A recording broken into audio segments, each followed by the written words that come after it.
some reason I'm being a little bit slow with myself today, but getting back on track. Alright, here we go, guys. So in the upper right hand corner from Root Gaming is the teal Zerg player, Fenner.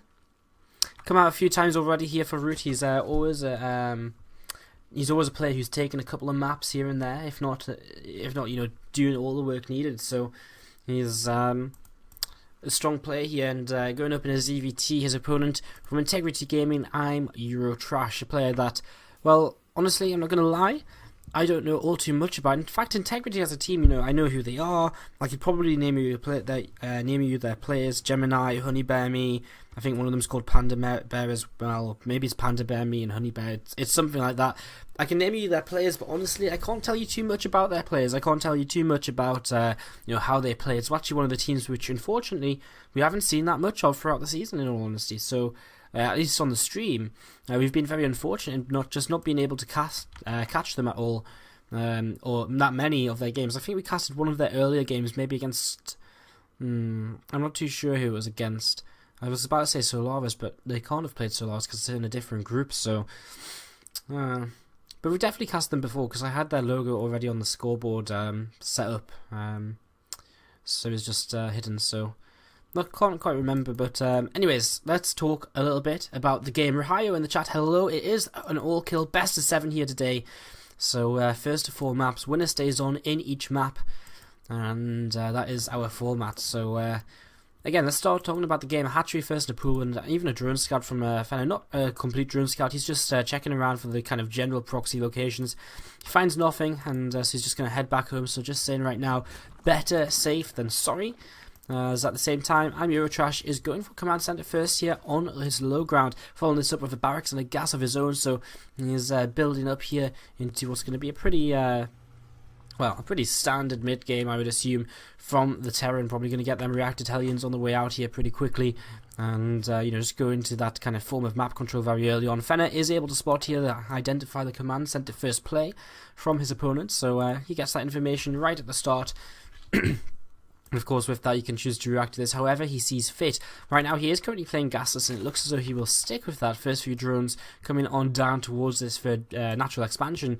And considering he's going up against this early command center with the CC first, wouldn't be all too surprised if he decided to just go for his third hatchery nice and quickly here. We'll see what he wants to do. I mean, there are ways where he can stick on 2 bases just a little bit longer if he doesn't feel completely safe, but going up to 3 hatcheries is generally the most normal of things here. Unless if he actually does come in here and gets a really good scout, actually, no more gas is being taken.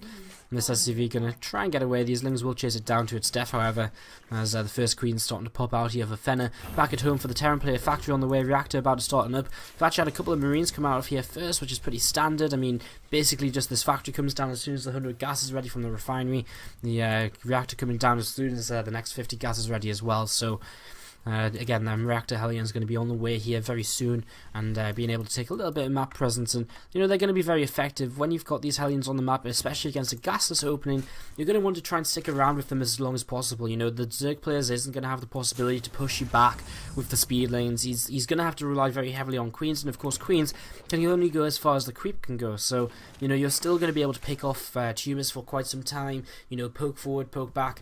You're going to be able to take a lot of map presence with those here, as we do see as Zerg player actually starting to head into his double gas to get things started in terms of his tech in this game. Still no third base yet for him, so again, just taking that nice and slowly, not rushing on over to it.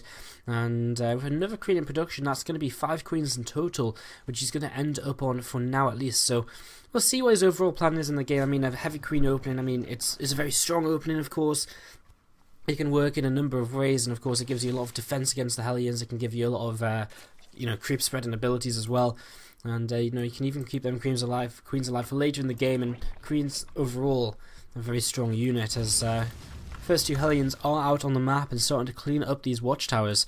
One Zerglin actually does manage to escape over to the left hand side, straight into a lair here for Fenner, as he takes his 3rd and 4th gas as well. So a Roachron coming down too, as well as double Evo chamber now. So looking as though he may try and just hit some kind of roach timing here in the mid game.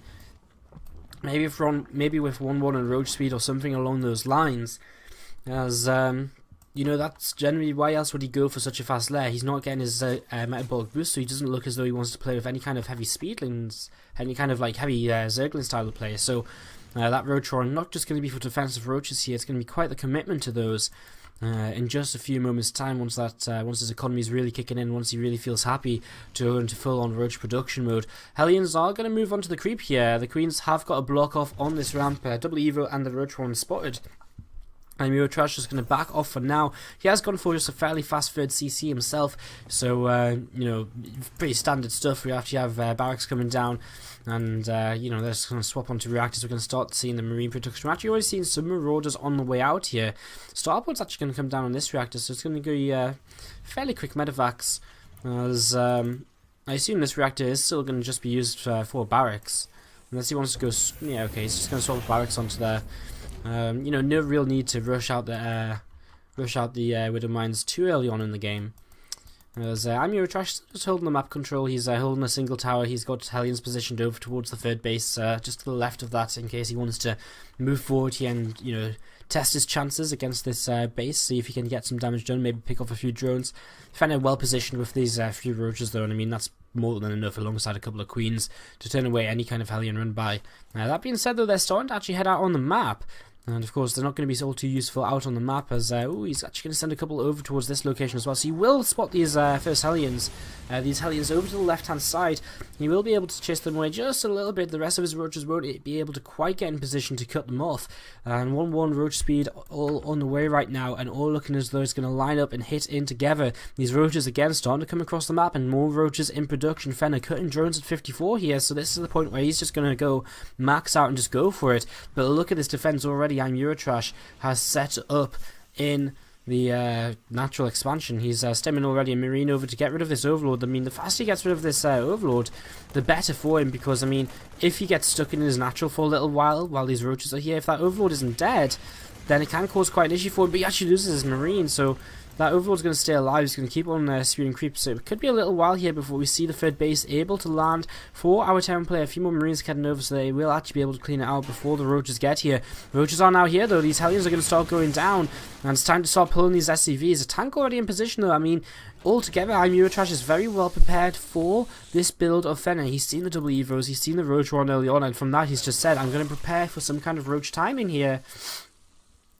And you can see it's exactly what he's done, and right now we actually have a drop coming down on the left hand side of the map as well. Two queens going to go down here, maybe an overseer as well. He's actually just going to go towards the drones. The queen will pick off this medevac, but at the cost of the queen's life, so pretty good drop. 3 queens already. The roach is actually been forced back across the map. The third base is now landed. It's going to start demuling this here. And I actually think our Terran player is in a position where he can probably more or less, as long as he has a couple of tanks sieged in a fairly defensive position, he can probably start to move out of his natural and defend this third base. Fenner floating a lot of money right now, 1.2k 900 in the bank or thereabouts. And I mean, if that was in units right now, and he's actually been waiting to make Hydralisks, that was in units, I mean, this army would be a lot scarier. He is sieged up here. We're seeing bunkers being added on, so I'm Eurotrash is going to take a very defensive posture in this game. And that's exactly what you want to do in the mid game. You want to get past the stage where this army is swelling, it's going to outnumber you. You want to survive that part, and after that you have a much more efficient army for the later parts of the game. So all you have to really do is survive, and you would generally be at an advantage against Roach Hydra. And that is what I'm Eurotrash is doing. He's not taking any significant damage. He's kept on producing his SCVs. Only thing he's really missing out on right now is the fact he hasn't started his 2-2 for quite some time. So that will be a little bit of a deficit for him, as Fenner is just starting to split up his units and preparing for any kind of drop play in this game. I mean, already we saw that one drop picking off 3 queens, and I'm Eurotrash actually just continuing just moving around a little bit. He's got all of his bunkers filled. He has third base starting to mine pretty happily over here as well.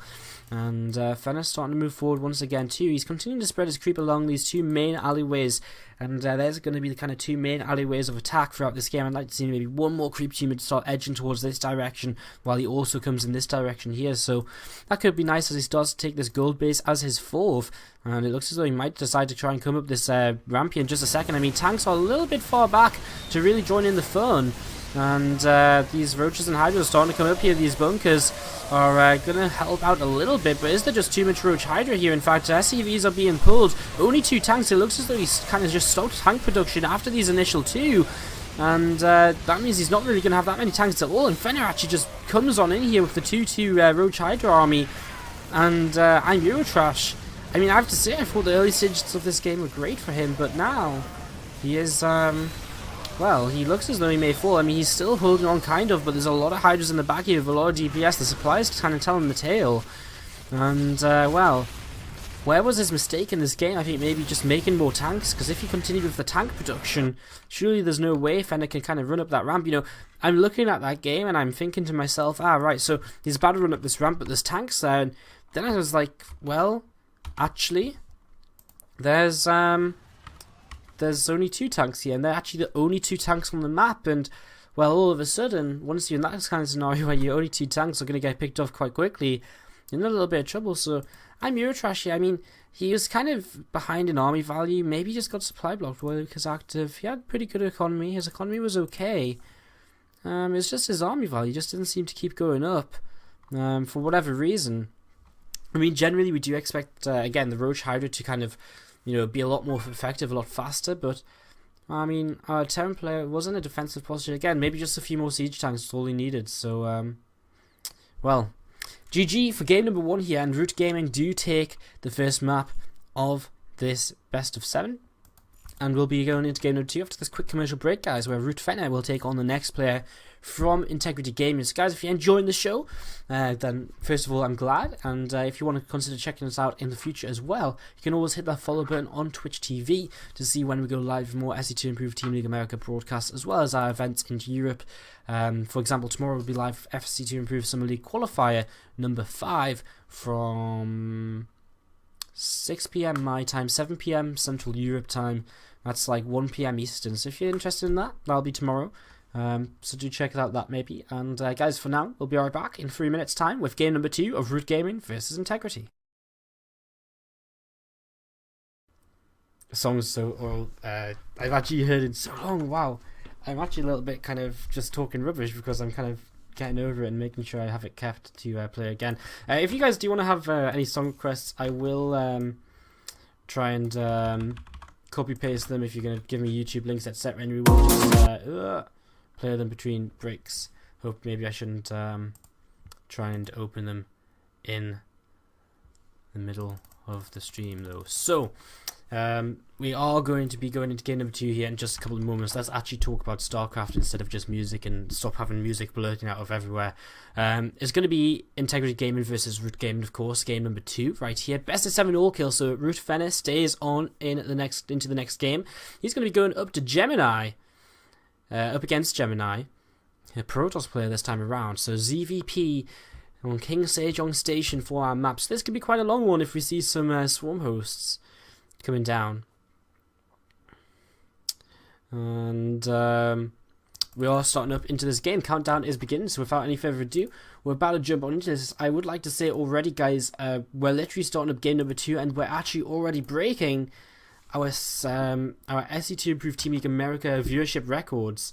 320 viewers is pretty much, I think we had 311 as our viewership peak before, so hello everyone, thank you for tuning in. It's already a great night for SC2ITL America. We're in week 7 of the group stages. We've got, after this week, we've got 2 more weeks of group stage play. Following that, we have the playoffs, of course, to take place as well. And if we raise another $100 after the playoffs, we will be hosting a 16-player Ace Player Invitational for $250, featuring the best player from each team, battling it out for a bunch of money and stuff as well. So we are going into game number 2 right now, guys. King Sejong Station, and we're just about to jump on into this and take ourselves away. So in the lower right, we have the teal Zerg player from Root Gaming. It's Fenner. And in the upper left-hand corner, the pink Protoss player from Integrity Gaming. It is Gemini, coming out to try and even up this series for his team. So guys, how is everyone doing once again? Hope you're all doing well. Hope you're ready for a little bit more SC2 action here, as we've got at least a few more matches to go. Early probe scout coming across after this initial pylon coming down. Just going to check to see what's up. See here, what his opponent's up to. See if there's any kind of early pool coming his way. See how greedy he can be. and just in general be able to check out what's going on. So yeah, this probe coming in.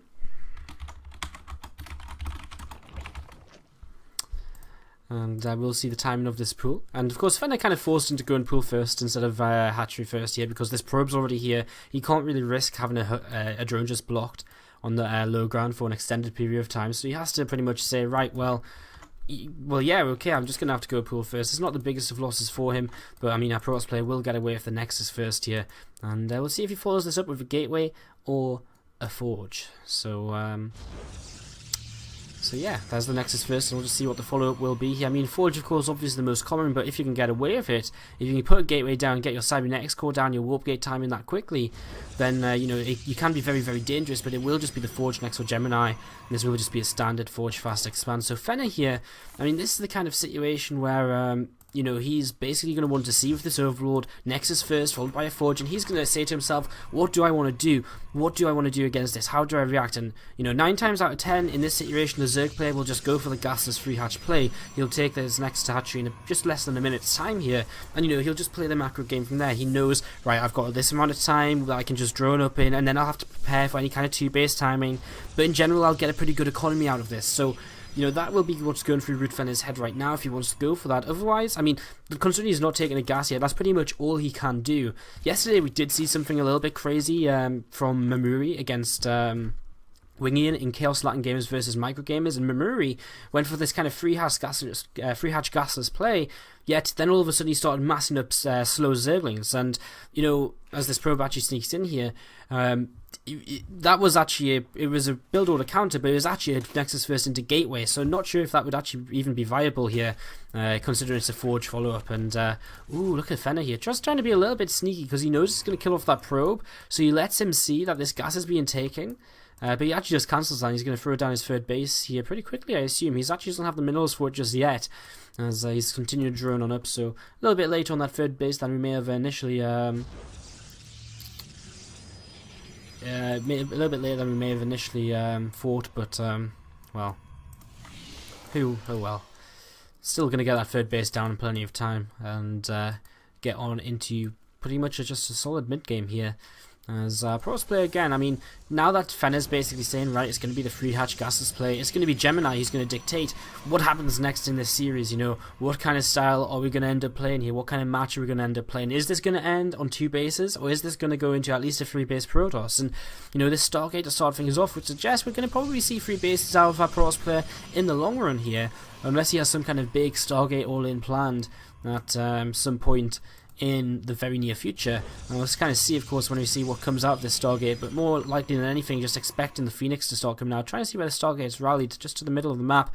So it looks as though it's just rallied in a way so that Phoenix can come out here, start taking out the Overlords, and just cleaning up the vision on the map and denying the scouting a little bit for Fenner.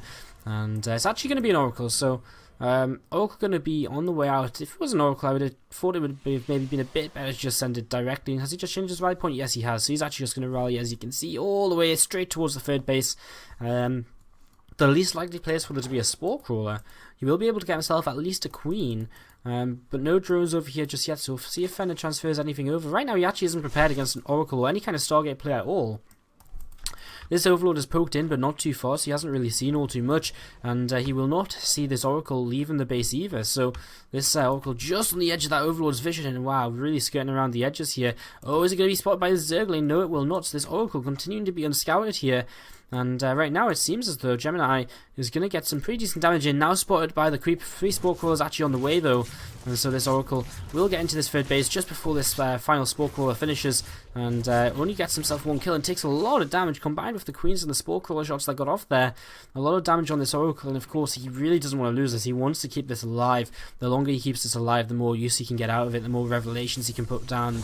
You know, just the more information he can get with it, the more map control he can assert. So important to keep that alive. And with his third base coming up as well, the most important thing for it to see would be any kind of big, big surge of units from Fenner, where he's just going to say, right, I'm just going to kill you now. I'm just going to try and kill off your third base and take myself into an advantage from there. So this is what this Oracle will probably be looking for. Also nice to see will be this lair time, and he'll see that there's actually no gas taken in the main base either, which may be mean a little something to him as well. So yeah, so this Oracle continuing to move around here. Another couple of drones going to go down. In fact, that's going to be 3 more drones. Is he going to chase it? Oh, he does. He nearly loses his Oracle because of it. A little bit of a miscontrol there. So this Oracle does survive, however, in the end, as Fenner's starting to move his own creep tumor. Okay, it was blocking his hatchery. Okay, I see. So just blocking his hatchery for a minute. He's just getting ready to take that 4th base. Hydra's down on the way up here. Missile attacks on the way now. Grooved spines. Why did I not do the upgrade there? I was like hesitant when I was like grooved, and I was like, grooved what? What is the grooved? So groove spines on the way for the Hydralisk, increasing that Hydralisk range, and Gemini just, I mean, he doesn't really have that many units right now if you look at this. I mean, he's got 3 sentries, a single void ray, and a 2, so he doesn't have that much just yet. He's currently sitting on 3 warp gates with 3 more on the way, so he's about to hit this kind of point in the game where he's built up to pretty much everything that he needs. As the first Colossus comes out, times are going to get a little bit easier for him. Oracle does go down, doesn't get any, revelation of, so he doesn't see the movement of this army. It's just going to be Ling Hydra for a little while here. Infestation pit on the way down, and I mean, Fenner, he loves the swarm hosts. If you watch his stream, you will know he loves the swarm hosts, or if you even just follow him on Twitter. The question is it even going to come down to this? Because right now, Gemini has absolutely no units. He's morphing in a couple more sentries here. But here come the Hydras as well. He has to really get out as much as he can, as quickly as he can. This Void Ray is not in the best of positions, and he's going to lose that. So that's already one of his initial expensive units here killed off. And he's starting to build up a bit of a choke point, build up a bit of a wall. But I mean, the Hydras are just going to pick this apart very, very quickly. And a few more Zealots actually getting cancelled here. First Colossus is out. It's going to be about the force fields here. Can he survive long enough? The Zergling's getting by, and Time Warp coming down to try and help buy some time. Sentries are falling as well, but it looks as though he cleans up the Zerglings, and the Hydras aren't going to stick around too much longer either. That being said, Queens continue to come across. Behind this, Enduring Locust on the way. More Zealots on the way to help tank here. This Colossus really survived as Zergling's going down once again. And of course, these Hydras are so vulnerable once they don't have anything in front to tank for them. So Fenner is being held off by Gemini. Gemini just holding on by what seems to be the skin of his teeth right now as the first swarm hosts start to come out here on the map, guys. So things starting to heat up a little bit. Fenner, he's still in this aggressive position, but as the second Colossus comes out, as 3 more Void Rays come out, it kind of becomes, starts to get to the point where it's like, well, you're probably not going to do all too much with this. He warps in 3 more sentries, does Gemini, just to make sure he's going to have enough force fields to take a fight. He actually has an observer here, so he's actually looking for the fight. He's not waiting around. He actually wants to take this engagement. He's actually going to get one of all of the queens, surely. He used the force fields. I don't really think it was needed, and he will actually chase down the last couple of queens as well. So Fenner losing his queens here, and a little bit of a loss. Some Zerglings starting to work their way through the rocks over here. The debris trying to get through into the natural, opening up another avenue of attack, or at least give the Gemini a little extra something to worry about throughout this game. And first few Swarm Host Locust spotted for Gemini, so he knows what he's up against right now. And I mean, one of the first things I would do in this sort of scenario if I was a Protoss player is add on another Robo Bay. I mean, and sorry, I meant Robo Facility, and there it is, Robo Facility coming down. He knows he's going to need as many Colossi as he can, as fast as he can. It's supply blocked right now, so the timing on his 3rd Colossi is actually extremely delayed, as he's looking to, well, that's actually going to block a 4th expansion over here, so I assume he's not going to try and take a 4th expansion, unless that was just misplaced. Maybe looking as though he wanted to get a little bit aggressive, but not too sure. I mean, he's investing so much right now. He's in fact investing in his 2nd Robo Facility. He's investing in his Blink in +2. Single Swarm Host misrallied from setting the rally point of the Locust, and another one. So it's Fenner losing a couple of Swarm Hosts here at the start of this engagement, and Gemini kind of right to just back off. There's no need for him to actually fight this at all. The Swarm Hosts are so far away that them initial waves of Locusts were just pretty much going to die off on their own regardless. So starting to see some Zealots coming around the right hand side of the map, and Gemini going to be pretty much just looking to counterattack with these, try and take down any base which is coming up over here, maybe try and take down this debris and open up that avenue of attack on his opponent's side of the map. But these Zealots get caught off pretty quickly by the Lings and Hydralisks as the Locusts continue to come forward here, trying to engage with the Colossi. As Gemini just establishes his 4th base, Fenner's had this 4th base for a little while, but he's not really using it just yet. A couple of swarm hosts actually left behind, as the Locusts are now going to start rallying towards this 4th base. Actually, he has to be very careful though, because Gemini is coming in. He has this observer here, and this observer is going to give him great positioning on his vision of where these Locusts are, where these swarm hosts are, and he's actually maybe going to take this fight because there's nothing to really support these swarm hosts at all here. Locusts coming forward. It looks as though Gemini will probably just have to back off. He just doesn't have enough. A few swarm hosts do go down in this engagement, so not all so bad. As a Warp Prism going to start coming out as well, but look at this, Lings and Hydras coming in towards this 3rd base. Silence warped in to try and help defend right now. The rest of the army on the way back, so this will be a dead bunch of Lings and Hydras, and maybe not achieving as much as we initially thought it would, as the wave of Locusts do start to head towards that 4th base, and the static defense starting to come up here. So this is the kind of extra help which Fenner needs for his swarm host to make sure he doesn't nearly lose them, as he just did in that last little engagement, that last little skirmish. The Colossi count starting to rise. The Voiders in the sky as well. We haven't seen too many more of them. Whoa, the Nexus actually dies here. And the Nexus is going to come back down and be rebuilt straight away. I didn't actually expect it to die just there. I thought he was going to be okay. Oh, 3 swarm hosts misrallied. And I mean, that's 5 swarm hosts altogether now, which Fenner's misrallied. And when you think he's got 15 swarm hosts on the map, that's a quarter of his initial swarm host numbers, which has just been lost to misrallies. That's quite a significant number. And I mean, we could be looking at a much different scenario here, much scarier scenario for Gemini maybe, if there was them 5 extra swarm hosts still on the map. Taking a straight up fight against the Locusts right now. I mean, with more Colossi coming out, it's getting to the point where these Locusts aren't as much of an issue anymore, but these Spine Crawlers definitely could be. These Spine Crawlers could get him into this position where, you know, the Pros player can just never truly push forward here. The Locusts coming in not in the best concave at all, and they're going to get swept away by these Colossi, and with Colossi 5 and 6 joining the battle as well, again, they're just not going to last long at all. So on their own here, these Swarmers are starting to look a little bit weaker, but the Viper's on the way out, and this is kind of the thing which Fenner has been waiting on. Now he can start abducting Colossi into Locusts and start picking these off, resetting that Colossus number, and making it a little bit more manageable for himself. There go 2 Colossi, just like that, and he's going to have to be very, very careful about the rest of them, because he can't afford to lose too many. We don't actually see a Templar Archives just yet to get some feedbacks going. This Warp Prism, I think that was his first few Zealots warping in. He's going to come into the main base with some Zealots as well. We're here right now. Fenner, look at this, swarm hosts in defensive positions, just waiting for, just waiting here to defend. And ooh, blink forward. He doesn't quite catch any of these Vipers, so a little bit of a shame there. But he does hold on to this 4th base for now. These Zealots and TTs doing a pretty decent job. So far, they're going to go for this hive, and they may get it. Well, okay, maybe not quite, but if continued warpings and continued later in the game, that hive could definitely fall down. But Gemini's still losing units over here at this 4th base. It's under attack from Locust once again. The Locust will die, but I mean, again, that 4th base is very vulnerable. He needs to learn to stand strong against this.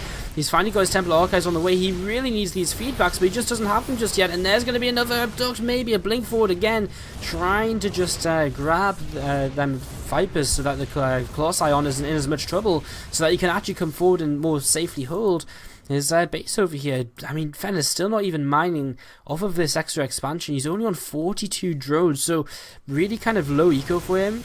If he actually loses like a significant number of swarmers or any kind of army, he's actually in a lot of trouble, because he's not going to be able to remax at all here, as 2 Colossi once again getting abducted. And for no real reason. I mean, the Templar Archives just finished. Gemini just needs to wait a little longer, and he's going to have, you know, as soon as if he waits a little longer, all he has to do is warp in some Templars. He can move forward. He's always going to have feedbacks to be able to deal with them. It gives him a little bit more of a chance that Fenner isn't just picking off these Colossi for free, at least. So, not really too sure why he's so eager to keep pushing forward here. I mean, all he's done by losing more Colossi is allowing the Zerg player to keep pushing forward himself, to keep pushing more creep forward, because he's had to fall all the way back over here to his natural. He's actually going to take down these rocks over here. So they're going to try and move out on the other side of the map and try and make these swarm hosts relocate. His 3rd base will be in trouble, of course, because you've got to remember right now, well, he's not actually moving. His 3rd base will be in trouble because these swarm hosts are just going to keep moving forward and start rallying towards this 3rd base. The Locust, the swarm host count continues to come up with 9 more in production. DT is being warped in here. And Fenner burrowing a bunch of swarm hosts now, and with this static defense, I don't think this is a breakable position. He's starting to send Locusts backwards towards this army of the Pros player. I mean, you've got to remember, there is a recall available, so the Pros can get out of this whenever he sees fit to do so. Viper's looking for an opportunity. He does abduct 1 Colossi. And that's going to be, once again, another close eye die. I don't know if Gemini should be fighting these Locusts. I think he should just keep going forward, keep moving downwards, pick off this extra base, pick off, you know, just whatever he can and recall out of there whenever, you know, whenever he feels maybe is the best opportunity to. He's actually kind of trying to move back up northwards now, but he might find himself trapped. He has forced the Swarm Host to move back, or at least if, yeah, in fact, all of them have been forced to move back. So, in the end, I guess Gemini has bought himself some time with this. His bank is starting to, you know, pick up a bit. We actually have, sorry, excuse me, we've seen the Hive die from the Warp Prism, and I just completely missed that, so, you know, that's just me being a shitty observer. So, apologies for that. Gemini trying to establish a 4th base to the left-hand side of the map right now. But this is going to be under attack pretty quickly here again. I mean, where are the Templar? 5 Templar. They are in this army right now, so feedbacks are available. And there's one! And that's kind of what we need to see a little bit more. Finally Fenner paying a little bit for moving forward with these, and, well, moving a bit too far forward with them. Templar trying to get a little bit too greedy with chasing down these Vipers. And the Locusts continue to move on forward here, looking again for an opportunity to move on forward. Still, I mean, how many Colossi have we seen fall? 6 Colossi? I mean, if he could just keep his Colossi count consistent, which he can't deal with the Vipers right now, that's his real issue, this wouldn't be as much of a problem for him, but it's time after time it just seems to be. And Locusts coming forward once again. I mean, the Locusts will make it difficult for these Templars to come in range of the Vipers, but here we go, 1, 2 feedbacks coming down, and finally a little bit more damage being done here. Another Swarm Host does get turned around actually just before it gets rallied into the army. And more and more Locusts continuing to come forward here. So, I mean, Fenner still just being the aggressive player, just still pushing his opponent backwards. He's actually kind of only on 2 bases because he's not really still mining from that 4th. He's still only on 42 drones. This blink forward may have been a little bit too much. Storm is now finished, but these Templar don't really have energy to storm just yet, as the Locust numbers are just getting larger and larger and larger here. Their move commanding forward, I think, trying to grab some of these Colossi. Now is kind of the opportunity for Gemini. Now is the time he has to just move forward with some storms, and he just has to push this back with the storms, with the Colossi and everything at the same time. This is his opportunity to just go for it here, but he just doesn't seem to have the energy for the storms still. He does have some energy, but he's just not using it, and he's going to allow himself to be pushed all the way back to his natural. And you can't help but feel that Gemini is just fighting a long-term losing battle here. He's got a Warp Prism still in position, so he can warp in. You know, an observer to pick off these defensive Swarm Hosts would be a godsend right now for him, really. I mean, that's kind of the one thing missing that his DTs can't deal with. He can't deal with the actual Swarm Hosts spawning Locusts, and an observer over there could, of course, completely change that. As we do see Locusts being cleaved away at once again by these Colossi lasers. Vipers going forward again. Oh, there's some big feedbacks. All of the Vipers going down now, actually. So this does give him a little bit of time, and some storms are going to come down as well, but not too much storm energy left remaining as he does begin to move forward here. Is this his opportunity? It seems as though he doesn't think so. Just falling back, but I mean, how much longer can he stand up for this? I mean, he just doesn't have any money. Well, he does have money, but he doesn't have any income, so, I mean, what's his income at? Pretty much the same as Fenner's, but Fenner has like a brand new base to go on if he really needs to. These Locusts continue to push this back. As more and more Locusts continue to come forward here. A couple of Templar going down. These little units which are 3, 4, 5 Templar going down in total. These are losses which Gemini really can't afford right now, and he spends the rest of his bank remaking more Templar.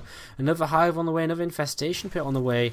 Looks as though, I mean, this Warp Prism's still kind of doing something. It's still warping in units here and there. We now actually see Zealots coming in to take down this hatchery. I mean, Fenner's actually in this really weird position where, I mean, if Gemini can just avoid the Locusts for long enough to kind of turn around, he could maybe base trade. I don't know, it's kind of one of them weird things, right? Like, maybe he could just do some, like, trade well enough to just, I don't know, like, it's really just his only chance to try and kill off the buildings at this point, because it seems to have just gone too far to the point where he's not going to get another base, so he's not going to be able to rebuild units to take this fight straight up and to push through the Locust waves.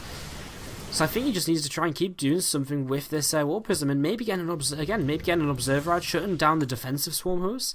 Maybe that's the way to do this here for our Protoss player. He warps in some more Zealots. He's going to go for the Infestation Pit once again, and he's going to try and take this down. I mean, losing that Hive has actually stopped Fenner from rebuilding Vipers for quite some time here. Storm coming down. This wave of the Locust does go down, and with this, I mean, Gemini is going to keep on pushing forward. He's gained a little bit of momentum, But I mean, here comes the next wave, and a single storm goes down. It takes a lot of these locusts do take a lot of battering here, but they just have there's just so many of them. They just keep moving forward. There's going to be 2 Colossi falling. Gemini desperately trying to move into the middle of the map, but again, I think this game's just kind of snowballed from you know, kind of possibilities he didn't make the most of earlier. He's just going to keep on kiting away from these locusts, but you can only kite away from them for so long. And well, another Overlord's going to go down here, and bye bye Overlord. Colossi continuing to be chased, and I mean, yes, he may make it all the way over here, but guess where the swarms are heading? Yes, you've got it, into a defensive position, and I mean, it's just kind of a ticking time bomb here. Fenner just going to transfer some drones now over to his re-established 4th base. He doesn't really care about this side. I mean, yeah, okay, it would have been nice to maybe get some more Vipers up before it died, but it's not the end of it. He actually has 100 locusts on the map at the same time here, 49 swarm hosts. This is, well, over. Oh, well, okay, actually, Gemini actually answers it for us. This is comical, he says, as he taps out with a GG in hand, and as we just update the scoreboard before bringing you back to the out of game screen, guys. That is game number 2 in favour of Root Gaming as well. Fenner, after 30 minutes, is able to knock down our Protoss player Gemini, and he puts Root Gaming 2-0 up here. So Integrity, not the best of starts. Will they be able to fight back in game number 3? Well, we just have to kind of wait and find out, guys. If you're enjoying the stream, again, do hit the follow button. We're absolutely, right now, we are absolutely destroying our previous numbers for SC2 Improved Team League America. So thank you guys so much for tuning in. Great opportunity now to talk about our sponsors. Zowie Gear, our peripheral sponsor. Do check them out at zowiegear.com. And Let's Kung Fu at youtube.com/filthyrake. Both amazing amazing people, amazing companies. Do go check them out. If you need new peripherals, check out Zowie. If you want to just say thanks to Let's Kung Fu, do just go check out a few of his YouTube videos. Leave him a message, say thank you for supporting SC2ITL America, because it does mean quite a lot, guys. We're going to take a quick commercial break here, and we're actually going to have a quick... Okay, let's just go for some music, and we'll be back here in 3 minutes' time for game number 4. Integrity. It's going to be a ZVZ for our next match here. We're going to load into this in a couple of moments' time. It's going to be Fenner versus Honeybear. Is Honeybear going to be able to stop this current streak of Fenner? Well, we'll find out here very soon. Gemini just making a few too many mistakes in that last game. He didn't have the Templars in time for feedbacks. You know, it was a lot of just little things, and he just lost a little bit too much. Then he couldn't hold on to a 4th base because of it. And then it just snowballed into a position where he just wasn't going to win. And Fenner, I don't even know if he mined from a 4th base in that game, but he didn't even need to, because our Protoss player just wasn't even to kill enough of his stuff at any kind of point in the game. So, anyways, we're getting into game number 3 right now, guys, as I just set up the scoreboard and get my exploit window open and open up the game. So, how's everyone in the chat doing? We've got a bunch of people talking in here, so great to see. You know, I can't exactly keep up with the chat because it's moving too fast for me to read completely, but yeah, thank you all for tuning in. Hopefully at the start of this game, if you guys chat about anything interesting, nothing too crazy happens, we'll be able to see what you guys are saying and what's going on in there. Shout out to a few guys who have hit the follow button on Twitch in the last 50 minutes or so since we've been live. JJC, Electro Rush, and Mason P57. Thank you guys for hitting the follow button. Of course, guys, if you hit the follow button on Twitch, you can see when we go live in the future, see when more SC2ITL America broadcasts are on, as well as other events. We run the SC2 Improved Team League in Europe as well, and we run the SC2 Improved Summer League as well, which is our kind of individual 1v1 tournament in Europe too. So, yeah, so that's pretty much all there is to say for now as we're getting into game number 3. No early pools or anything to start off in this CVZ, and we'll start with our Teal Zerg player in the upper left hand, or the 9 o'clock position I should say here on Catalina. From Root Gaming, it's Fenner. And in the upper right hand corner, or the 1 o'clock, 2 o'clock-ish position, 1 o'clock position I think, the purple Zerg player from Integrity Gaming, it's Honeybear. Can he put them on the scoreboard here, or is he going to let Fenner take them onto match point? Well, it's you know, it's time to just do something about it, as we head into now this 3rd game. So yeah, pool first for both players. No early pool, just a standard kind of 14 pool timing, or 15 pool, something along those lines. So nothing too quick coming out of these guys. It's going to be an expansion to follow this up, and both these guys mirroring each other so far. I wouldn't be surprised if they're both going to play with gas, if the builds will continue to mirror for a little while yet in this game. That being said, I mean, this is the chance for them to diverge a little bit. If one of them decides to play gasless and one decides to play with gas, this is the opportunity, this is the moment where we will see that kind of change begin to happen here in the next couple of moments. And there's Honeybear taking his gas, and is Fenner going to take his? I guess that's what we're waiting to find out here. And I mean, he's not taking his just yet, of course. Gasless play can be very strong in ZVC, especially on a kind of very narrow ramp like this at your natural. It's very easy to defend, easy to wall off, easy to block off with queens against kind of link floods, against the speed lanes, until you get your roaches out. And you know, that gives you a very sick economy. And once you have that sick economy, it gives you a lot of power in the mid game, because you've gone straight to roaches, you've skipped Zergling speed, you've skipped Bane lanes, you've just powered up with drones, and then you've gone straight into the kind of the stronger mid game composition, which is them roaches. So let's continue on with looking at what's happening, which isn't actually all too much just yet. Fenner does know where his opponent is, and Honeybear knows where his opponent is, so both these guys happy with that information, and will be able to set up their overlords in a way so that they can watch for anything coming out of these bases, any kind of mass Zerglings, mass amount of Zerglings or anything. Fenner's still gasless here, so looking as though he will just play this gasless style. As a Metabolic boosted start for Honeybear, and he actually will keep his 3 workers in gas right now. So he's going to go into a fairly quick bin nest as well to follow this up. We could see quite some aggression out of him, but Fenner looking for a little bit of a scout here with his first 2 Zerglings. And you can see right now Honeybear trying to zone these out with the Queen, and the Zerglings will not get into the main base. He's actually already seen the gas going down with his first Overlord, so there's not too much else he really needs to know, I suppose, apart from maybe the timing of the Bane nest. If he poked in a little bit, he could find that out. But he will just fall back for now. I assume, I mean, he's going to throw down his... once he gets the Creeper over here, he'll start to throw down his Roach Roar and his Evo Chambers. He's still actually gasless, though. So, I mean, he's, I guess, gasless until the 6-minute mark around there is his overall plan. Nice little pick off an Overlord here. Will actually supply block Honeybear me. Sorry, I keep saying Honeybear me, and it's because there's also a player in Integrity called Panda Bear me. So there's Honeybear and Panda Bear me. So it's, yeah, a little bit confusing. So, anyways, Creep continue to just push up forward here, and Fenner starting to take his gases now, starting to wall off Evo Chamber, Spine, and a Roach Runners all together. And Metabolic Boost finishes with Honeybear, but he doesn't look to utilise it just yet. Goes straight into a lair instead, starts up a second gas, and he'll just play this out from here. So we'll see what kind of style he wants to go for. If he takes his extra gases, we could very easily see him and actually head into Aspire, and it looks as though that's what we're going to see. So pretty interesting stuff, as we're probably going to see Mutalisks against Roaches here as we head in towards the mid game without any real aggression in the early stages. Honeybear sending out a couple of lings with speed to see if he can spot anything going on the other side of the map. Alright, so thank you to the guys, Smilge and Electrorush, saying they're really enjoying the casting so far, so thank you guys for your support. Glad you're enjoying the show. Pretty slow opening here, guys, so not really all too much to say. I mean, we've got that +1 missile attack now coming down here for Fenner. So he's, again, I mean, we know this is coming. We know he's going to play this kind of Roach style. You know, he's going to have a very strong timing because he's gone into these Roaches so quickly off of no gas. You know, he's a few workers ahead of his opponent. He's going to have that +1 so early. You know, all in all, he's going to have a pretty strong timing if he wants it. Lair has just finished for Honeybear, yet we don't actually see him throw down a Spire. He throws down a third hatchery. And, okay, we are still going to see the Spire, so we will be Mutalisks for at least some amount of time. And this is the one advantage Honeybear will get over Fenner in terms of the way these guys opened. Fenner will struggle for a little bit longer to get his third base down, while Honeybear will be able to get his own third base down a little bit faster here. Nice transfuse on the drone to keep it alive.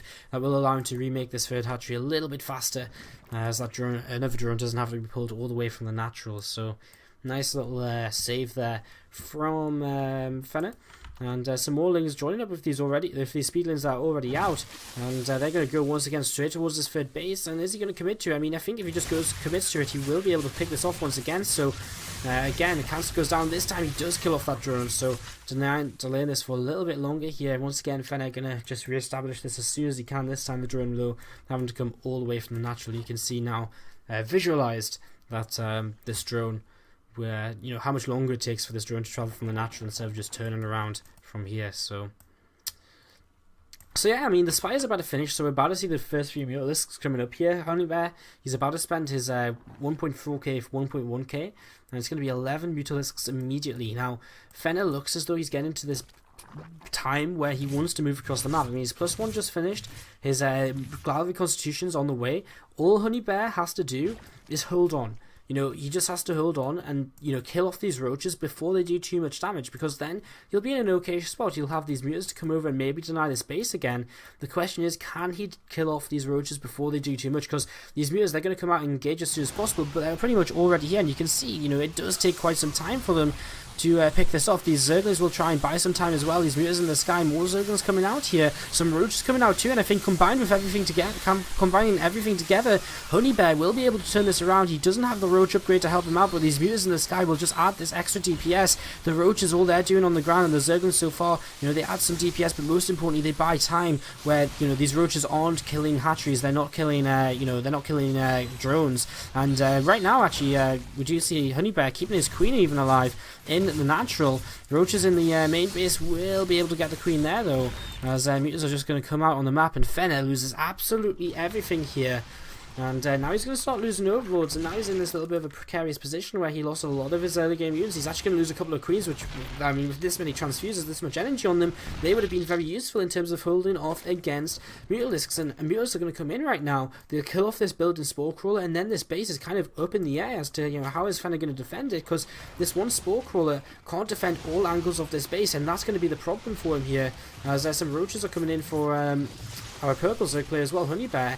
He's going to take a few more roaches down with his Mutalisks, and he's actually going to keep on swarming forward with roaches too. He does have his own +1 on the way now. Fenner's got a bunch of queens up, and they will help out definitely, especially with transfusers coming down, but these Mutants are still doing a pretty good job. One queen falls, the second queen just getting back to the Spore Crawler in time here. And look at this nice little positioning here, just baiting units forward. His Honeybear, he's not going to go too far forward at all, and look at this, what an incredible play right now. He just run a little bit too forward into one Spore Crawler here. He can't move too far forward with the Mutalisks into the Spore and these queens, but the roaches are overpowering. Fenner is starting to fall. He's having to pull his drones off the line. Another Spore Crawler moving a little bit further forward. These mutants are going to stick around as long as they can, doing whatever they can. Another Overlord going to fall as well. A lot of drones already taken down here, and Honeybear comes out of this skirmish with 50 supply advantage, and he's just going to keep on making roaches and sending them across the map here. Fenner has just lost way too much in that initial attack, and I mean, Honeybear just had it planned out perfectly here. As this +1 finishes and as his roaches continue to come across the map, I mean, there's surely just no way for Fenner to come back in this game. This has been such an incredible performance by Honeybear, actually, I would say. I mean, really impressive just game in general. I mean, the way he's played it out has shown he knew what he wanted to do from the start. He stuck with it. He kind of had the right, you know, he just held on and he didn't take any real damage. You know, Fenner hasn't only killed one worker in this entire game, and I mean, now we're on equal footing in terms of the roaches. I mean, Honeybear has the same upgrades as his opponent. He actually has triple the number of roaches almost. And I mean, the mutants in the sky are just an added bonus now. As these roaches come in, they're going to force the GG out of Fenner any second here. Fenner just going to wait for his last few units to die. He's going to try and hold on as long as he can. But 2 kills will be all he gets today, as he does tap one out, and Honeybear puts Integrity onto the scoreboard. He keeps Root Gaming away from match point for a little while longer here. And will force out at least one more player from Root Gaming here today. So Integrity fighting back here a little bit, bouncing back with Honeybear. And a nice strong performance from him here in this game to let us go into game number 4, which will not end this series if it goes in the way of Root. So guys, we're going to head into game number 4 in just a few moments time.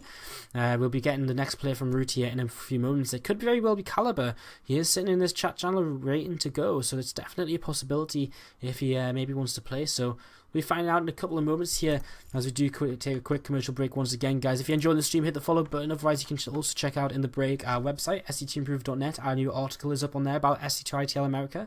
And if you want to see more of the SC2Improve stuff as well, Twitter is a great place to follow us at SC2_Improve, guys. We'll be right back in, again, 3 minutes time with game number 4 of Root Gaming versus Integrity. Don't go too far, and we'll be back in just a couple into it as we head on into this 4th game now. It's going to be Nimbus, and we better get in game right now because there is an early pool coming down. In the upper right hand corner from Root Gaming, it's Caliber, the pink Protoss player. Does play random, but selecting Protoss here today, as he did last week when we saw him play against Alloy Esports. He closed out 3 maps in a row for Root. In the lower right hand corner, going for an 8 pool, I believe. It's Honey Bear from Integrity Gaming. Is he going to be able to take down Caliber here and maybe even up this series? Is this early pool going to do the damage it needs to? Very quickly at the start of this series, guys, thank you to Ivy, SC2, and Aeolic hitting that follow button on Twitch in the last... the last 20 minutes or so since we last did a Twitch shout out. So thank you guys for your support, as we do have the first 6 Zerglings here right now on the way for Honey Bear. Alright guys, so this is where it does start to heat on up. You know, how is this going to go? Is he going to get the damage he needs? Well, perfect start actually, as we do see a Nexus first, and this could be bad for Caliber as the Zerglings are starting to come across the map, and it's some drones as well. It's not just going to stop with, oh my god, it's all the drones. All but one of the drones. Honey Bear, he's got enough minerals to just keep on going. And more Zerglings are just going to keep on coming across the map. This, with only a gateway on the way, is maybe game over, I think. I mean, there's a lot of Zerglings here, drones as well, to back this up. Gateway is not even halfway done. Pylon, just going to target down the pylons here, and I guess it's the correct decision. If you take down the pylons, no units are going to be able to come out. Gas is cancelled. If you can't get a Cybernetics core because there's no pylons, then you can't get a Mothership core, so this is never going to be able to be dealt with like that. And drones going to come in against these probes right now. The Zerglings do finish off that pylon here. More drones, another couple of Lings coming in, and Caliber is just kind of finding himself at a build order loss here. A really brutal build order loss. GG. And just like that, guys, we are 2-2 in this best of 7 all kill. Wow. Well, what can you say? Just like that. So, you know, that game was so fast that on my screen over here, the delay hasn't even gone in game yet.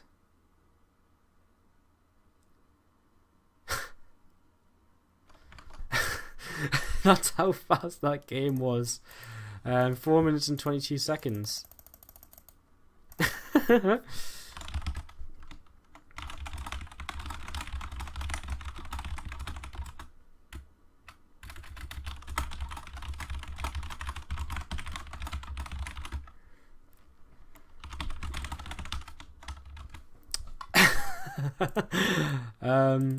I have nothing to really say.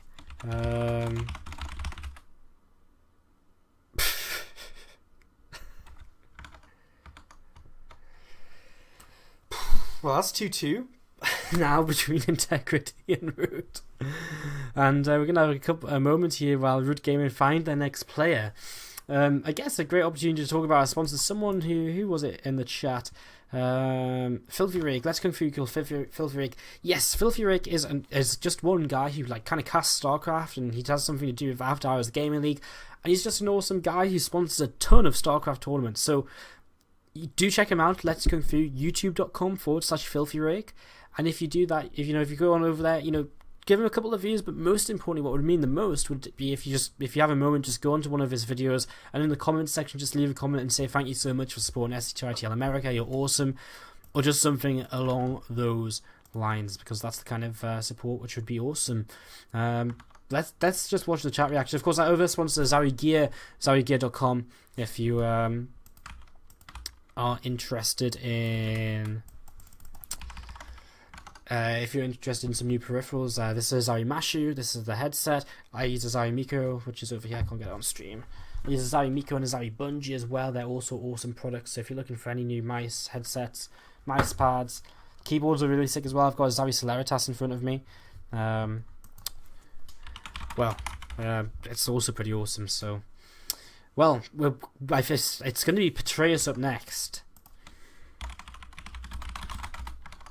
Patreus next for Root Gaming. So let me very quickly tweet this out.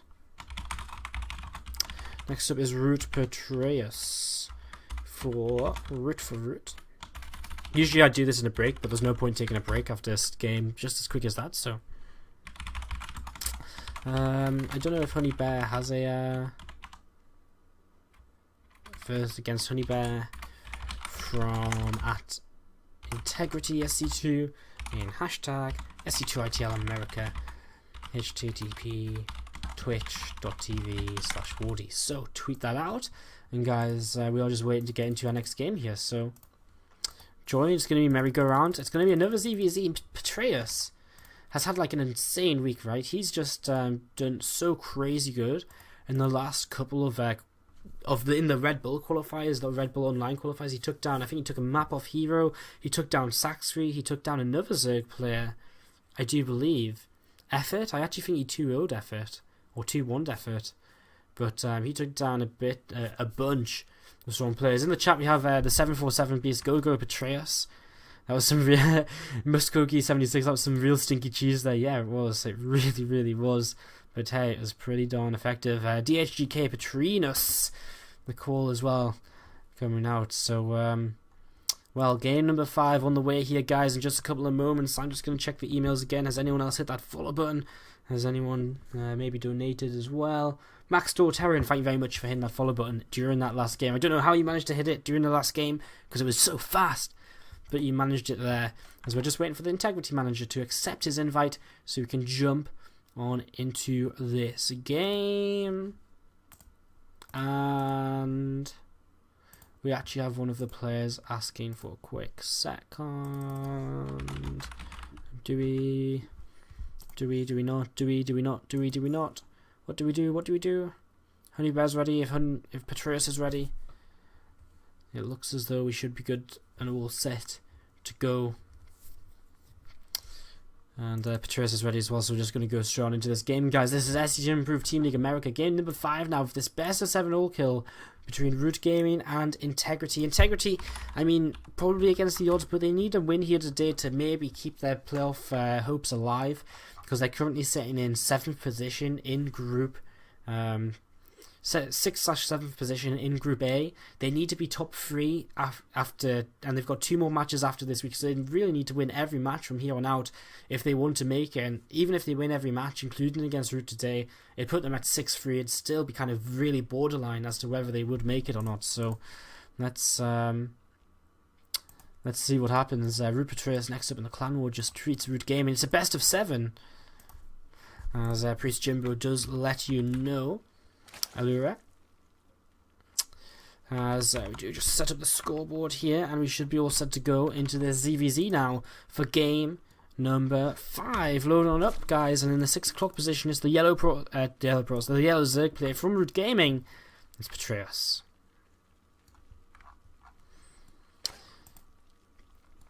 Patreus again, such a strong player on Root right now. Is Honey Bear going to be able to stop him as well? The winner of this map puts their team onto match point. Excuse me if you can hear that shaking, as I had precast cereal before we went live today, like 10 minutes before we went live, and my bowl a little bit misplaced on top of a ruler, and so it was shaking just a little bit there. So these guys just chatting a little bit about Detroit. I wish I was able to go to Red Bull event, that would be awesome, but it costs a little bit too much to get a plane over from the UK. So anyway, in the upper left hand corner from Integrity Gaming, it's Honey Bear in the upper left. So we don't have any early pools this time around. We've already seen Honey Bear taking down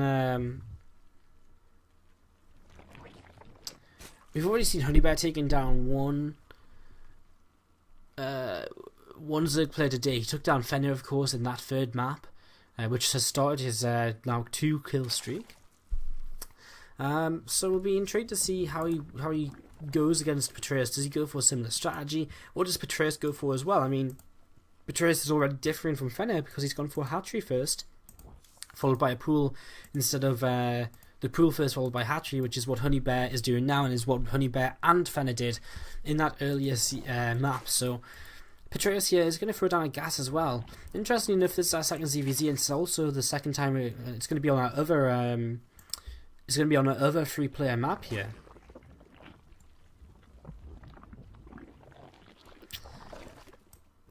As we have some hashtag root for Patreus in the chat. Wardy said it was an 8 pool. It may have been a 9 pool. you know, the pool was down when I brought us into the game, so I was like kind of like looking at expert and stuff, so I didn't know exactly, so apologies. If you need me to, guys, I will go back. Well, you can go check the VODs yourself if you really want to know if it makes that much of a difference to you. Both players are on their gas here right now, guys, so Honeybear just about 50 gas behind. Patreus is going to get a couple of lings on the way out, and Honeybear, has he skipped a couple of lings? Yes, he has. So Patreus may be able to get a little bit of scouting done with these lings, but there's not really all too much to scout. A lot of people coming back in here, coming back into the chat after maybe BRBing and being like, what happened in that last game?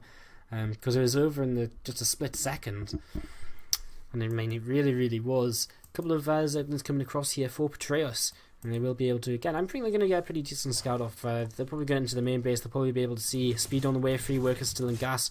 On the other side of the map, Patreus is doing the exact same thing, free workers still in gas after getting his speed started, so he should have a pretty good clue about what's going on. If he clicked on that gas, I'm not sure if he did or not, but if he did, he'd be able to see, right, so, you know, you're about 50 gas behind me, so he'll just know the timings, he knows what's up. And both these players pretty much mirroring each other, just Honeybear a little bit behind because of the way he opted to open, but he is a couple of workers ahead. So, you know, both players head in slightly different ways here, as will be Patreus with the first player to be potentially aggressive. He'll have speed for about 20-30 more seconds compared to Honeybear, who is actually going straight into a lair here, so bypassing the Baneling Nest for now. Will this come back to bite him? Will Patreus be aggressive with this Baneling Nest of his own? He is starting to make a few Zerglings, 8 on the way, a couple already heading out on the map.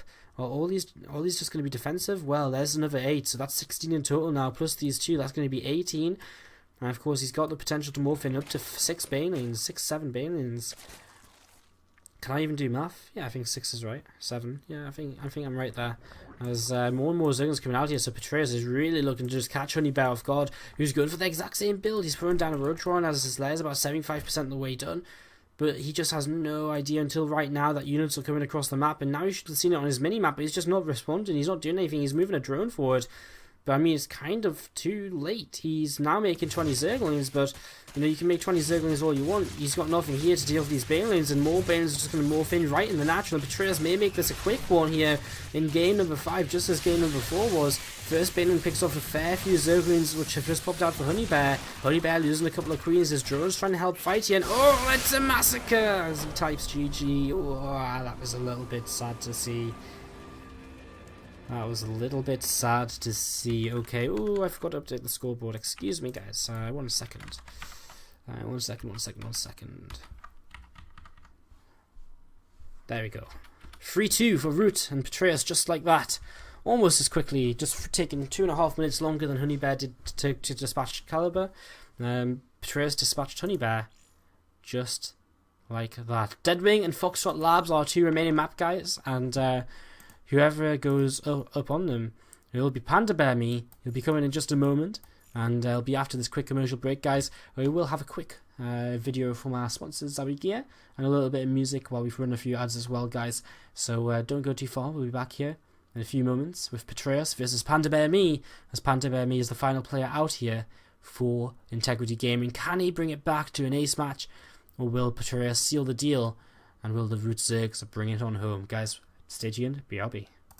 Fear when streaming is that someday I forget to mute the microphone. I forget to mute the microphone, and I broadcast my absolutely god-awful singing to the world as during one of the breaks. That's, I think, probably my largest fear of casting. I think that's probably my largest casting fear. That would probably be worse than the time where I accidentally tapped out into a different scene for 5 minutes in the middle of a game. In the most important 5 minutes as well. So, well, what more can we say, guys? It's time for game number 6. It's up once again to Integrity to even up the series if they want to stay alive.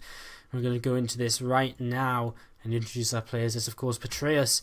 He's going to be starting in the lower left hand corner for Root Gaming in the yellow. And in the upper right hand corner, the red Zerg player from Integrity Gaming going for a 10 pool. Panda Bear Me here on Foxtrot Labs. Guys, once again, just as this 10 pool does start up, is it going to be 10 pool Bane? Or is this just extracted tricking? Ooh, it's gonna be Temple Bane. Alright, we'll talk about this very quickly. I just very quickly like to say, if you are enjoying the show, first of all, thank you very much for tuning in, because we've just smashed, completely doubled our previous peak viewers for SC2ITL America, so thank you very much for tuning in. If this is your first time watching, do consider following the Twitch if you've enjoyed it, so that you can come back, check us out again, and see more of our stuff in the future. Now let's get into the ZVZ, as we have Temple Bane currently against the pool first of Patreus. I mean, last game Patreus opens with the hatch first, now he goes for the pool first, so a little bit safer already here. And, you know, he's going to have the opportunity to make spine crawlers a lot sooner. He's going to have a lot more Zerglings out a lot sooner. It's, well. There's that Bane that's coming down. Swaps into 2 workers on gas so he can make free, freeze Banelings by the time these Zerglings get across the map. Will Patreus spot this with the Overlord? That's my most, oh, yes he will, okay. Of course he will. None of these Zerglings went this way though, straight for the middle. That's what I thought. Yeah, that's what I thought. So, I mean, if they'd gone around a little bit, he could have maybe avoided that, but he doesn't. Patreus knows exactly what's coming towards him. Now he is going to let this gas. Yeah, he's okay. He's going to cancel that gas. He has as many minerals as possible. Probably leave this hatchery up as long as possible too, unless he opts to cancel it, so he can just build as fast as he can, wow, I'm on repeat. As soon as he can, some spine crawlers. First 4 lings already out for him. In fact, lings 5 and 6 just popping out 2 here. And Panda Bear Me just coming down onto this natural expansion and starting to be a little bit aggressive against this. Nice control by Panda Bear Me. Yeah, keeps 6 Zerglings alive actually. Yeah, 6 Zerglings takes down 1, and now a couple more Zerglings coming in for either player. Banelin is starting to come in, and this is going to start being the start of an issue for Patreus, as he does end up cancelling this hatchery so he can just afford a little bit more. He knows it's probably going to die in the long run anyway. First Queen starting to target down a Banelin, and this is good control by Patreus so far. This is the exact sort of thing he needs to do. This Banelin comes in here, and it will explode on a couple of Zerglings, and this next Banelin coming forward here, he wants to get at least 2 Zerglings, and he helps with the Queen as well. Panda Baby continuing to come forward here, but there's a spine crawl in the mineral line, so how effective can he be? Will he get any workers? It's going to be close. He gets a couple. Oh, he even gets 1. A couple more Zerglings left over though, and he will get. Oh, he just doesn't get that last one. Patreus with a 6 spore crawler coming down. And well, Panda Bear Me, he's 9 workers against 12. He's continuing to make Zerglings though. He's actually going to go into Zergling speed now, so he's going to just try and follow this up with another attack. Is it the right decision? Should he have backed off and tried to, you know, just play more of a macro game, try and expand himself? Well, maybe. Maybe. Another Banelin coming down here. Another Banelin coming down here. You know, very smart to make it off of the low health Zerglings so that it regens its HP. So he has his, you know, it's overall he's gonna have a better army. Zerglin speed's still on the way. Another Queen on the way as well. I mean, the more spine crawler covers the ramp too. I mean, how do you ever break up this? I don't think you do. I think what the real question is should Panda Bear Me just fall back home and expand? I mean, Patreus, he wants to expand. He's got a lot of minerals, but he can't really. In fact, he might be stopped from expanding for quite a long time. Panda Bear Me starts up a Queen, so he's finally going to get some injects going. I mean, that being said, Patreus, okay, he's been keeping up with his injects despite having both Queens on the ramp for a little while. And, I mean, again, these Zerglings cannot commit up a ramp right now, not at all. I mean, speed's not going to help them either because they're just going to run into the brick wall, which is these Queens. Third Queen now joining up as well. Patreus with a 5 worker lead and continuing to drone. I mean, having a Queen out is just so useful because you get so much more lava. And ooh, capitalizing a little bit by you know, taking advantage of his Zerglin speed, where his opponent does not have that. So taking advantage of a little bit, and will come forward here. Again, Patreus right on top of this Banelin coming in, just target firing that down ASAP. And Panda Bear Me just falling back just for a moment here. And, I mean, right now he's just... I mean, is he saving up to expand? It kind of looks like he is. He's still mining a lot of gas back at home. I think the best thing you can try and do is just try and expand. But, I mean, Patreus has so many more drones that counterattack might just kill Panda Bear Me. It's one of them scenarios where you're just kind of, like, sitting looking at it like, well, you know, what's the correct call? What is the correct decision here? And, I mean, honestly, there may not be a correct decision anymore for Panda Bear Me. I mean, he went all in. He didn't really achieve anything with it. He killed 3 workers in total. You know, and that's all he gained from it. It's not an advantage. It's not an advantage to bring him back in this game at all. Now he's starting up a Roach and he will come forward here with a cup, a few Zerglings. He will try and raise the Transfuse on a Queen, but I mean, that's again all he's going to get. The second Transfuse Forces get as well, and you know, he's just losing Zerglings for nothing. Betrayus with the expansion now. More Zerglings continue to come in here. These two Queens are still fairly far forward. Ling's about to have Zergling speed for Betrayus. Queen's still kept alive. So many Transfuses available. He's just kept up his Queen production here. And, well, I mean, the Zergling count just keeps on falling, and Roach on the way. Finished. I mean, Panda Bear doesn't actually have lava to do anything about it. I mean, this is kind of just one of them games where you look at it and it's kind of like, well, it was kind of good, but right now it's just kind of over, and we just kind of wait for it to end, and it's a little bit sad that it ended up like this. Yeah, I mean, again, I mean, what more can Panda Bear do? I don't really think he can do anything. Like, these this debris is starting to be worked away. He's trying to find another way into the base. But there's so many queens. Like, we're on 6 queens altogether. 6 queens altogether. I'm not sure what this banner went off on. Just a few Zerglings tried to come in, I think. Not sure on whose side. Still no expansion. 8 Roaches on the way. I guess it just comes down to the Roaches, but Betrayus has so much time where he's going to just see this coming with this first Overlord. Like, this Overlord will see the Roaches, and I mean, let's just watch his vision. Like, we'll just watch his vision here for a little while. This is Betrayus' vision. So, the Roaches now come into his vision in the top. He's not looking at them now. He checks, and now he sees that they're Roaches. And I mean, what's his decision going to be? He's going to be just to hold the ramp. He's got pretty much endless transfuses. He goes into a Roach on himself. He adds on a second Spine Crawler just in case. And just look how many transfuses he's going to have to keep this Spine Crawler alive. This could be the Spine Crawler which never dies. It really could be right now. These Roaches are halfway across the map. They're going to hit soon. More Banelings coming in to just try and clean up the Zerglings, which are going to be in the front, or maybe even the Banelings. Which could just add a bunch of splash damage onto them Roaches as well. These Roaches coming forward here, and well, first Baneling connecting on these Roaches, and the Roaches, these are the Roaches which just have to stay alive forever. He actually avoids this first Spine Crawler, which is pretty good. Where are the rest of these Banelings? He needs his Banelings to try and come in and help him a little bit. More Roaches still coming across the map as well. Another Spine Crawler coming down, so Betrayus now covering all angles. And well, a few Banelings coming in, getting targeted down very quickly here. Banelings kind of trading against each other, and a fair few Roaches here. 4 Panda Bear me, but the endless transfuses begin. This is the chosen Spine Crawler, the Spine Crawler that will never die. Now it does die, but it's bought enough time. Roaches are out, and GG is called. Betrayus closes it out for Root with a 4-2 scoreline. A little bit of an anticlimactic game to finish things off there in the end, guys, but hey, it was all fun and games in the end, and pretty good series altogether. Honey Bear with a couple of maps for Integrity, but unfortunately for them, with that loss, they fall to now 3-4 in the league. And from 3-4, where do Integrity go? The best they can finish is 5-4. That's not a position. That's not a score which is going to get you into the playoffs. So Integrity, their hopes of playoffs this season will be over.